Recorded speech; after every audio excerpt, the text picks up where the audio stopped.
ก็สบายดีพ่อแม่พี่น้องทุกคนเนาะวันนี้ก็อยู่กับแอดเนาะก็คือจะมาแนะนำการลงทะเบียน B7 ใน B7 เวอร์ชันใหม่ล่าสุดเนาะซึ่งอัปเดตในท้ายเดือน11ที่ผ่านมานี่เนาะซึ่งพร้อมแล้วก็ไปติดตามกันเลยหลังจากเข้าแอปมาเนาะก็จะเป็นพบกับหน้าต่างใหม่เนาะซึ่งจะกด30 ปี BCL เนาะแล้วกดที่เมนูลงทะเบียนเลยเนาะซึ่งก็จะเข้ามาที่เมนูลงทะเบียนวันนี้เนาะบนที่ซื้อและนามสกุลนี่เนาะให้เราใส่ซื้อเป็นภาษาอังกฤษเนาะซึ่งให้ที่พิมพ์ภาษาอังกฤษบ่ได้เนาะก็ให้เอาเป็นภาษาอังกฤษตามหน้าบัตร ATM เนาะเป็นชื่อและนามสกุลที่ว่าปรากฏในหน้าบัตรเนาะที่เราได้เปิดบัญชีเนาะและลงทะเบียนใช้บัตร ATM นำธนาคารการค้าเนาะเราก็สามารถพิมพ์ใส่วันซื้อนี่เลยเนาะจากนั้นเนาะก็พิมพ์วันเดือนปีเกิดเนาะ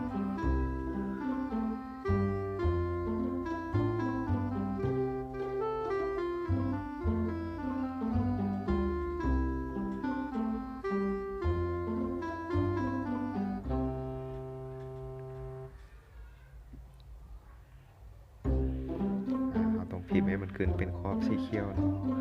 ถ้าว่าขึ้นขอบสีเขียวเนาะก็จะบ่ผ่านหลังจากนั้นเนาะระบุเพจสำหรับอีเมลเนาะ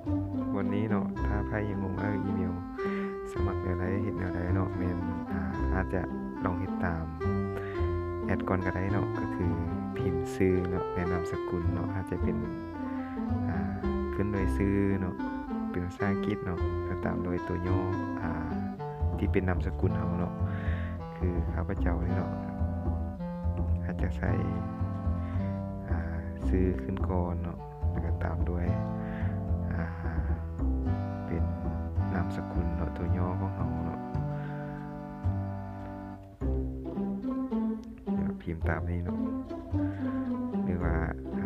ไปมีอีเมลอยู่แล้วเนาะก็สามารถใส่อีเมลที่ตัวเองสมัครมาแล้วเนาะgmail.com แบบนี้เนาะหลังจากนั้นให้ใส่หมายเลขโทรศัพท์เนาะซึ่งหมายเลขโทรศัพท์เนาะเป็นหมายเลขที่เราใส่จริงเนาะอยู่ในเครื่องโทรศัพท์มือถือเนาะตัวนี้เพื่อในเวลาที่เราแก้ไขข้อมูลหรือว่าระบบส่งข้อมูลการแจ้งเตือนต่างๆเนาะจะส่งเข้าในกล่องข้อความที่เป็นเบอร์มือถือของเราเนาะเลือกบ้านเมืองแล้วก็แขวงเนาะ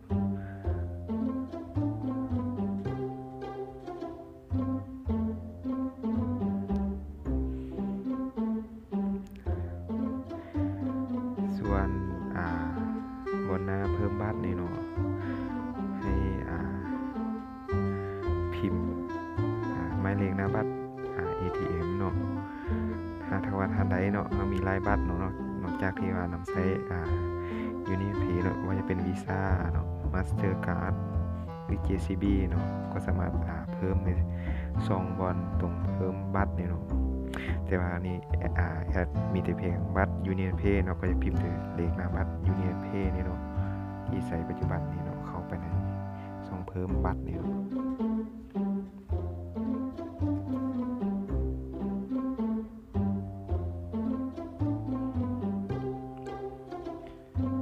สำเร็จก็กดต่อไปเนาะส่วนตรงนี้เนาะแม่นให้เราตั้งรหัสในการเข้านำใช้เนาะ B7 เนาะก็คือระบุเป็นจำนวน6ตัวเลขเนาะถ้าว่าใครอยากให้มีความปลอดภัยสูงขึ้นเนาะก็อาจจะใส่อักขระพิเศษเข้าไปเนาะตัวอย่างเครื่องหมาย S เนาะหรือว่า hashtag เนาะ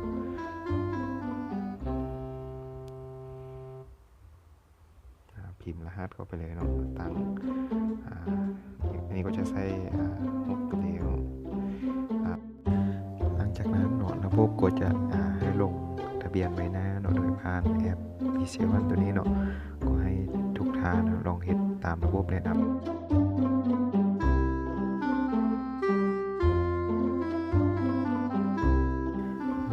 เนาะก็ให้ทุกท่านเนาะเซลฟี่กับบัตรประจำตัวของเราเนาะเพื่ออัปโหลดรูปที่ว่าเราเซลฟี่กับบัตรของเราเนาะเข้าในระบบลงทะเบียนนี้เนาะก็ทำการเนาะถ่ายรูปบัตรประจำตัวเนาะหรือพาสปอร์ตเนาะเพื่ออัปโหลดในระบบการลงทะเบียนนี้เนาะให้สำเร็จหลังจากที่สำเร็จการอัปโหลดแล้วเนาะเขาก็จะเข้ามาสู่การตั้งคำถามลับเนาะซึ่งคำถามลับนี้เนาะก็คือใช้ในการเวลาที่เราเฮ็ดธุรกรรมเนาะก็คือการสำระสร้างและหรือโอนเงินออกเนาะให้เรามาตั้งคำถามลับนี่ซึ่งจะประกอบมี3คำถามเนาะซึ่งวิธีการตั้งเนาะก็คือเลือกคำถามเนาะแล้วก็ใส่คำตอบเนาะตามที่เราถนัดหรือชื่อง่ายเนาะเพื่อบ่ให้ลืมในต่อหน้าเนาะตอนนี้หลังจากนั้นเนาะเราก็จะอ่านเงื่อนไขการนำใส่ปีชาวันเนาะแล้วก็กดยอมรับหรือว่ายืนยันการลงทะเบียนนี่เนาะให้สำเร็จเนาะหลังจากเรากดยืนยันระบบก็จะสรุปข้อมูลเราเติมเนาะให้เรากดสอบว่าข้อมูลที่เราขี่เข้าไปหรือว่าป้อนเข้าไปเนาะถูกต้องหรือบ่เนาะหลังจากนั้นเราให้เรากดsubmit หรือว่าส่งเลยเนาะหลังจากนั้นเนาะระบบก็จะปรากฏรหัสลงทะเบียนออกมา6ตัวเลขเนาะให้เรานำบัตรประจำตัวเนาะพาสปอร์ตหรือว่าสำเนาขัวเนาะและหมายเลขลงทะเบียนเนาะเขาไปยืนยันการลงทะเบียนผ่านเคาน์เตอร์บริการของ BCL ทุกสาขาเลยเนาะ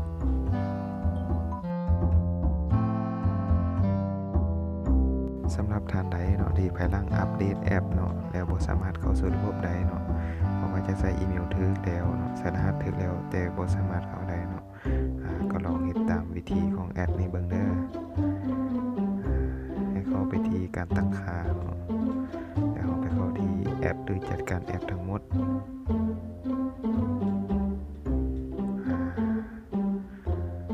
หลังจากนั้นเนาะให้เราสอกหาแอป BCL 1เนาะ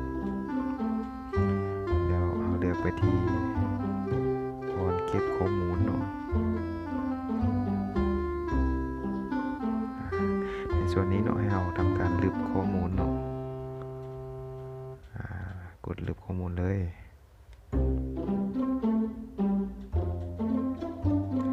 หลังจากเราลึกข้อมูลแล้วเนาะก็ให้กลับเข้าไปสู่ B7 ตามปกติของเราก็ไปเลยเนาะนี่ให้กดยอมรับทั้งหมดเลยเนาะระบบก็จะทำการอัปเดตดึงข้อมูลใหม่มาเนาะนี่เนาะมาสู่หน้าต่างนี้แล้วเนาะก็ให้เราใส่อีเมลแล้วก็รหัสตามปกติได้เลยเนาะครับ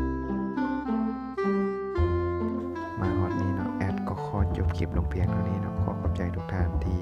ติดตามและรับชมวิดีโอนี้จนจบเนาะฝากกดไลค์กด Subscribe ให้กับช่องของแอดด้วยเด้อ